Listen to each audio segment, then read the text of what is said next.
مغرب پڑھتے ہیں اور آخری رکعت میں سورۃ الفاتحہ پڑھتے ہیں، 7 سورت نہیں ملاتے، وطر میں سورۃ فاتحہ بھی پڑھتے ہیں، 7 سورت بھی ملاتے ہیں، مشابہت ختم۔ مغرب کی نماز کی تیسری رکعت میں دعائے قنوت نہیں پڑھتے، وطر میں پڑھتے ہیں، مشابہت ختم۔ میں نے کہا ہوندا مشابہت ختم ہوگی، تم نے ایک بتائی مشابہت، ہم نے 4 بتا دی۔ تو اگر اللہ کے نبی کی بات ماننا ہے، تمہاری بات ماننے سے ایک مرتبہ مشابہت ختم ہوتی ہے اور ہماری بات ماننے سے 4 مرتبہ مشابہت ختم ہوتی ہے۔ میں نے کہا لو مشابہت بھی ختم ہوگی، حضرت صاحب اور بتاؤ۔ میں نے کہا جی میں تو آیا تھا کھانے کے لیے، آپ نے خامہ بات چھیڑ دی۔ اچھا میں نے کہا میں آپ سے پوچھتا ہوں یہ بخاری شریف کے مصنف کون ہے؟ کہا جی محمد بن اسماعیل۔ میں نے کہا عربی کے اجمی امام محمد بن اسماعیل، میں نے کہا مکہ کے تھے، مدینہ کے تھے، کہاں کے تھے یہ؟ کہا جی بخارا کے۔ میں نے کہا بخارا تو عجم میں۔ میں نے کہا امام مسلم کہاں کے تھے؟ عرب کے؟ کہا جی نہیں۔ میں نے کہا امام ترمذی؟ کہا جی عجم کے۔ میں نے کہا ابن ماجہ؟ عجم کے۔ میں نے کہا امام نسائی؟ کہا جی عجم کے۔ میں نے کہا امام ابو داؤد؟ کہتا جی عجم کے۔ میں نے کہا ہم عجمی حدیث کی کتابیں نہ لکھتے، تمہیں تو حدیث بھی نہ ملتی۔ میں نے کہا آپ کے پاس ہے کیا یہ تو بتاؤ نا تھا۔ اب وہ جو پٹھان جس نے بلایا تھا وہ خوش ہو رہے تھے، ان کو تو مزہ آنا ہی تھا نا، مزہ آ گیا ان کو۔ اللہ میں بات سمجھنے کی توفیق عطا فرمائے۔ میں نے تھوڑی سی بات درمیان میں اس لیے چھیڑی ہے کہ جب بھی کوئی آدمی بات کرے تو علمی بات کرنی چاہیے، غیر علمی کرنی چاہیے؟ علمی بات کرو تاکہ اگلے بندے کو بھی سمجھ آئے۔ میں خیر عرض کرتا خاتم النبیین، ہم اس کا جو معنی کرتے ہیں اس پر مرزائیوں نے جتنے شبہات بیان کیے ہیں، ہمارے اکابر نے بحمدللہ تمام شبہات کے جواب عطا فرما دیے ہیں۔ ایک جو اہم شبہ جس کو میں نے چھیڑنا ہے نا وہ بڑا اہم ہے، وہ کیا؟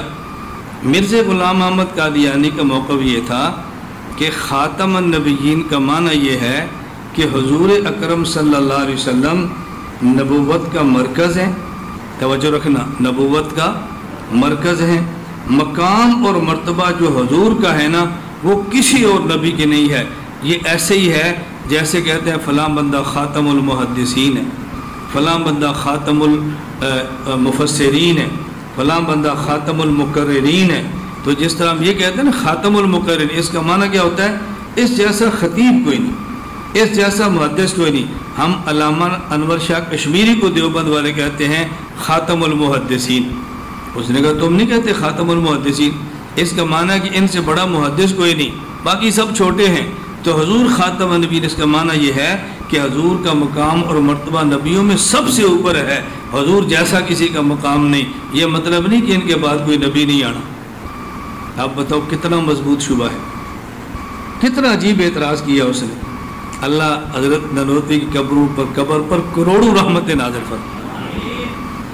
نانوتوی رحمۃ اللہ علیہ بھی خاتم النبیین کا یہ معنی کرتے ہیں کہ خاتم النبیین کا معنی یہ ہے حضور نبوت کے مرکز ہیں، حضور پر مقام و نبوت ختم ہے، حضور کا مقام نبیوں میں سب سے زیادہ ہے۔ حضرت بھی یہ کرتے ہیں اور مرزا بھی یہ کر رہا ہے۔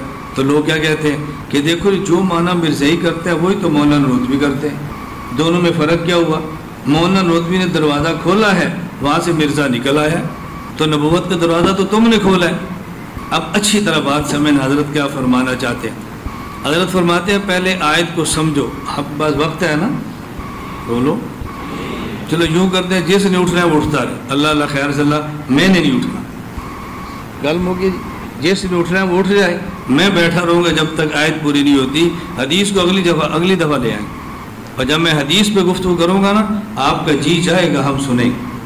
آپ مسلم شریف صحیح مسلم کے استاد سے پڑھیں یہی حدیث، پھر آپ اس حدیث کے جو میں شرح کروں گا نا ذرا اس کو سننا، تو آپ کو دیکھنا پہ لطف کتنا آتا ہے۔ اچھی طرح آپ سمجھیں۔ نانوتوی فرماتے ہیں ہم آیت کا معنی یہ کرتے ہیں کہ رسول اللہ صلی اللہ علیہ وسلم بالغ مردوں میں سے کسی کے باپ نہیں، لیکن اللہ کے رسول ہیں اور آخری رسول ہیں۔ ہم معنی کرتے ہیں خاتم النبیین کا کہ آخری رسول ہیں، اور فرماتے ہیں یہ معنی عوام کرے تو کرے، یہ معنی علماء کرے تو زیب نہیں دیتا۔ کیوں؟ فرمایا اس پہ دو اشکال ہیں۔ پہلا اشکال یہ ہے کہ یہ جو لاکنہ ہے اس کا معنی کیا ہے؟ عربی زبان میں لاکن کیوں آتا ہے؟ لیکن سے ایک کلام پہلے ہے اور ایک کلام بعد میں ہے۔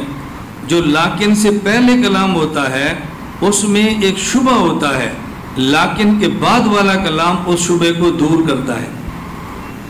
اس شبے کو آپ نے کہا ما کان محمد ابا احد من رجالکم، حضور صلی اللہ علیہ وسلم کا کوئی بچہ بالغ نہیں ہوا، نابالغ تھے اور فوت ہو گئے، حضور کسی بالغ بچے کے باپ نہیں ہیں، لیکن اللہ کے رسول ہیں۔ بتاؤ وہ کون سا شبہ ہے جو لیکن نے دور کیا ہے؟ لیکن اللہ کے رسول ہیں اور رسول بھی آخری ہیں، تو بتاؤ کون سا شبہ پیدا ہوا ہے جو اس جملے نے دور کیا ہے؟ رسول بھی ہیں اور آخری بھی ہیں، اس سے کون سا شبہ دور ہوا ہے؟ تو لیکن کا فائدہ پھر کیا ہوگا؟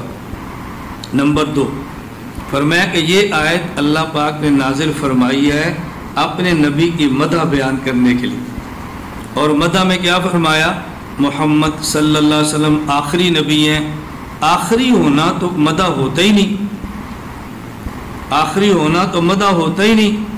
ابو بکر صدیق خلفائے راشدین میں پہلے خلیفہ ہیں، اور حضرت علی بولو آخری خلیفہ ہیں، افضل کون ہے؟ کہو نا، علی المرتضیٰ وہ خاتم الخلفاء راشدین ہیں، کہو نا۔ اب سمجھ آ گئی؟ حضرت سمجھانے کے لیے فرماتے ہیں شیخ عبد القادر جیلانی پہلے ولی ہیں اور یہ ہمارے شیخ آخری ولی ہیں، افضل کون ہے؟ بولو کون ہے؟ ہمارے پیر صاحب چونکہ آخری ہیں۔ بھائی یہ مدینہ العلم میں 10 صفحے ہیں، یہ صفحے اول کا نمازی ہے، وہ صفحے آخر کا نمازی ہے، افضل کون ہے؟ تو پھر اس میں حضور کی فضیلت کیا ہوگی کہ آپ آخری نبی ہیں؟ اب بتاؤ، مولانا حضور کا اشکال سمجھو، پھر جو آپ سمجھ